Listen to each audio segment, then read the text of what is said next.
Alright. With many affected by COVID, one of the main people affected were the teenagers who had to do both their GCSEs and A-levels throughout COVID. I've taken it upon myself to interview some of the students at Bath College just behind me to see how they were affected. Hopefully this will give me an insight on both how their social lives, their mentality, and just how their education was affected in general.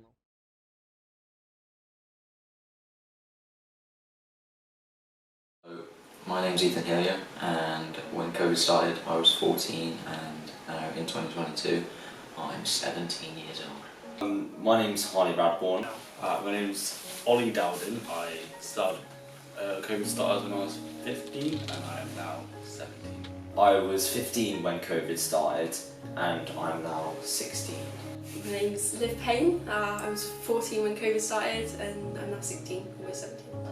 I'm Harrison Coleman. I was 14 years old when COVID started in 2020 and now I'm 16 years old in 2022. I am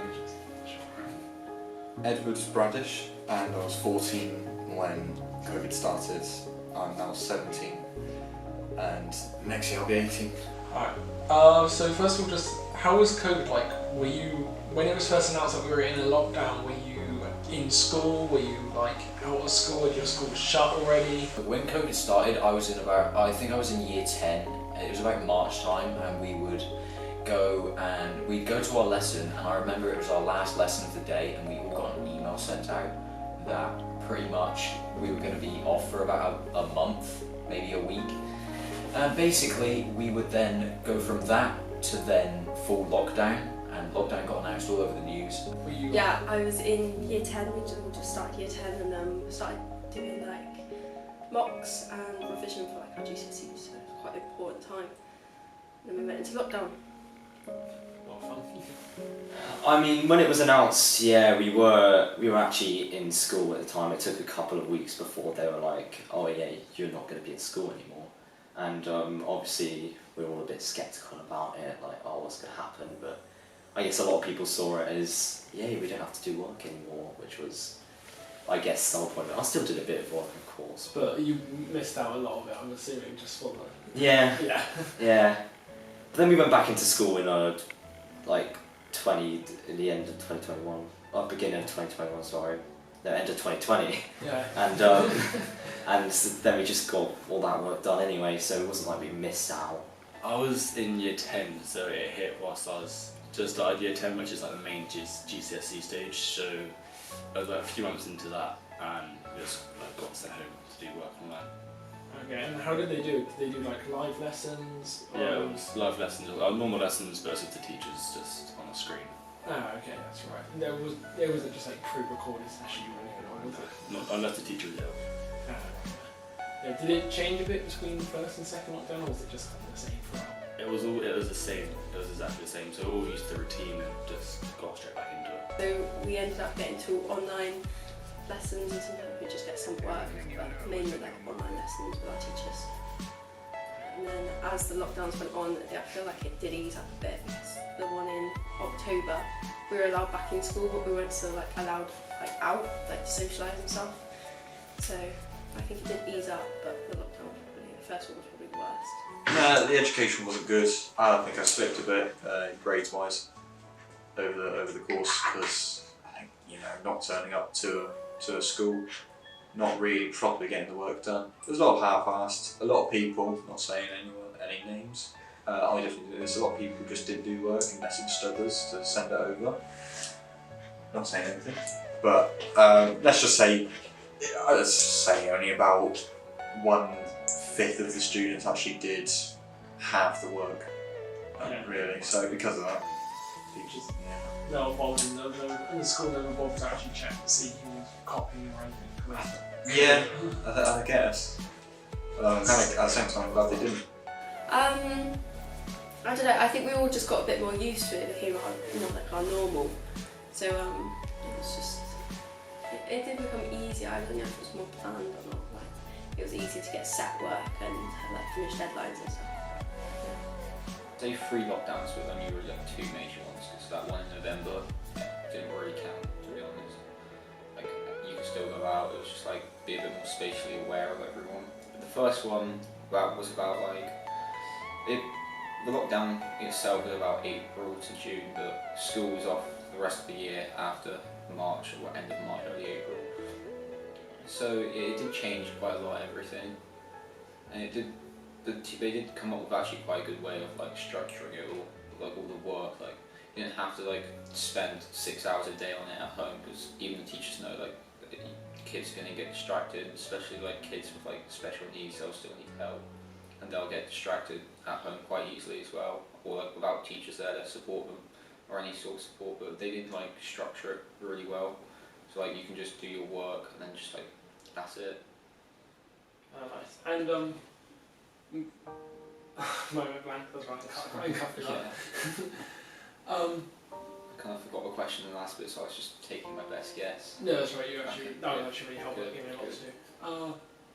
So with your education, was it one? How did they do your learning? Was it online lessons? Was it one-on-one? Was it just they just sent you a task and then that was it? You had to complete by the end of the day. For the first lockdown, it was just like they set tasks by the end of the day. So like for our maths, our teacher would link a video on, or like a video from a YouTube, or he'd make a video himself on how to do like a certain like equation or problem. Then we'd have like about a worksheet of pages just to complete in our books, because we actually got to take them home. So that's how maths was done. English, our teacher just uploaded the slides we normally do. We just work through them at our own pace. And for science, I didn't really get set much for science, because the teacher, I don't really know, she just set one piece of work and then just sort of moved on with life. So just some teachers just kind of gave up then, Yeah. basically. Some teachers just completely failed in the lockdown, just gave up. Yeah, That's I kind of- guess that makes sense. 'Cause Yeah. obviously they were probably also like struggling and stuff, but at the same time you probably found that a bit annoying. And then like the second lockdown, it was they had this weird system where you had to like actually log on to the like Google Meet, I think, to do like register. So like they want you to register that you were in their Google Meets. So it's just a bit strange to me, because like if like you're out somewhere, or like I don't really know how to explain it, but just like it just felt a bit weird that the teacher wanted you to get up for them, like online when you're in a lockdown. You have the rest of the day to do it, and they also wanted their like work to be handed in by the end of like when the lesson would have been. So even if you were struggling without teachers and you didn't fully get it, like you could email them, but they'll take a while to like answer back. But in the actual like lessons, they wouldn't like take hours to get to you. They'd take like a couple minutes, 5 minutes at most, just to walk around the classroom to get to you and help everyone else. So there was like a lack of help from the teachers over like the second lockdown, and you had to get the work handed in a lot faster. Yeah, of course. I can see how that would be difficult. Like, because obviously you have to try and have it that you're doing you have to kind of register, and do the lesson within an hour. But like you said, if they're going to take 2 hours to respond, then Yeah. it doesn't really work. So it seems like there was some errors with doing it, but it was improved from the earlier lockdown. Is that right? I think I probably think the first lockdown was actually a bit better in terms of schoolwork, at least, because like then if you had issues you could message them, and then they message you back, and you could just hand the work in after that without getting like issues with the teachers for not handing it in on time. And if you did hand it in before then, it would just be incomplete work, and then they get quite on a strop about that as well. Oh, okay. So there was some ups and downs on both sides, basically. We've now had a look to see how they were affected with their education throughout the lockdown, and how the difficult times caused for even difficult ways for them to pass what was seen at the time as the most important part of their lives. We're now going to have a look to see how they were affected by the lack of a social life they were able to get throughout this time. I'm seeing that they were the age where you should be able to get the most social life that you possibly can, and be able to see people constantly, and how they were affected of not being able to see anyone. So how did you find it that you weren't able to go and meet with people? Was it a bit awkward when you then code again? And also was there other ways you kind of communicated outside of in person? I mean, during the lockdown we created a massive Discord server, so all of my friends got together on Discord and played Among Us, Fortnite and that kind of stuff every day, so we all kept in contact in that sense. But we never met up outside, but then when we did get back to school, it was nothing changed. Oh, so it was just a bit of a... Yeah, it's a bit of a longer holiday. Oh, the first one, it was dreadful. Like 6 months, not really being able to see anyone. I mean, I saw Ollie, who's my mate. I saw him because he was visiting his dad who lives down the road, and I saw him like around May time, which was 2 months into the lockdown, and it was just kind of like obviously 2 meters away and everything. Saw him outside his dad's house, and it was a dreadful social interaction. I was like, oh, this is weird. It doesn't feel right. And then we just went, and I just walked home after that, and I was like texting him saying, that's a bit awkward, wasn't it?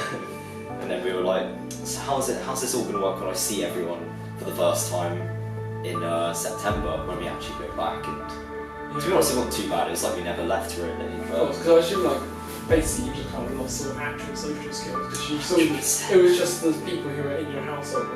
Exactly. I mean, when I saw Ollie, I was like, hey, and then just like, I'm gonna go now. I was like, okay.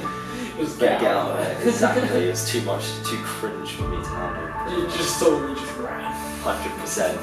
I did a loop around the street, but the worst thing is I tried to go down the street and realised it was a dead end, so I had to turn back down the street after I'd just done that awkward social thing. You didn't even bother to like think you were just like, I'm just gonna go here and just hope for the best. And then... Yeah, I thought to my knowledge there was a turning down there, but apparently not. It was just a dead end. I was like, so like, was there family members you wanted to meet up with and you couldn't, or like friends who obviously you used to see your friends 5 times a day, and obviously then you would only like speak to them online. Like, how did that feel and like affect you? Yeah, so originally before the sort of lockdowns, I would go to my dad's every other day, so every Monday, let's say Friday. And then when the lockdowns came in, we had to do single households, so you couldn't leave the house.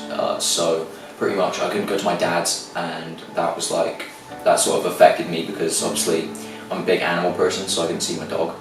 So that wasn't good, but for my friends, couldn't go out, couldn't go. It was sort of like I was trapped. When you did stuff like obviously you wanted to be safe, did you just keep doing stuff like getting like groceries delivered to your house instead of actually going to get it? Yeah, we carried on getting everything delivered, and so my dad works in a supermarket as well, so they were trying to get him to go in and then had a long period of time off, or he'd like switch to night shifts where we wouldn't be around so many people, because he had to like stagger shifts and stuff. So if he did get a long time off though, because obviously we couldn't have the same amount of people in the store as normal. But so if we didn't get the stuff delivered, we get it from like a little farm shop down the road, or my dad would get it from them like when he was at work. It felt like it was never going to end. Do you know what I mean? Yeah. And I'd feel sort of, you know, I'd be there thinking, oh, I ain't seen anyone in ages. I'm lonely because of it, I'm depressed because of it, and I'm thinking, this is never going to end. My family do own a boat down in Weymouth, which we did get to go down to quite a little bit in like our beach holidays as well. But we spent like a weekend down there, then we come back for a week, and then just like go back down the weekend, just to like take our minds off things and have some fun down there. Alright, so I was right, so you still you had a nice change in scenery, you weren't just stuck in the same house for like 6-8 months? Yeah. To have a good change of scene. Yeah, so it was good. Yes.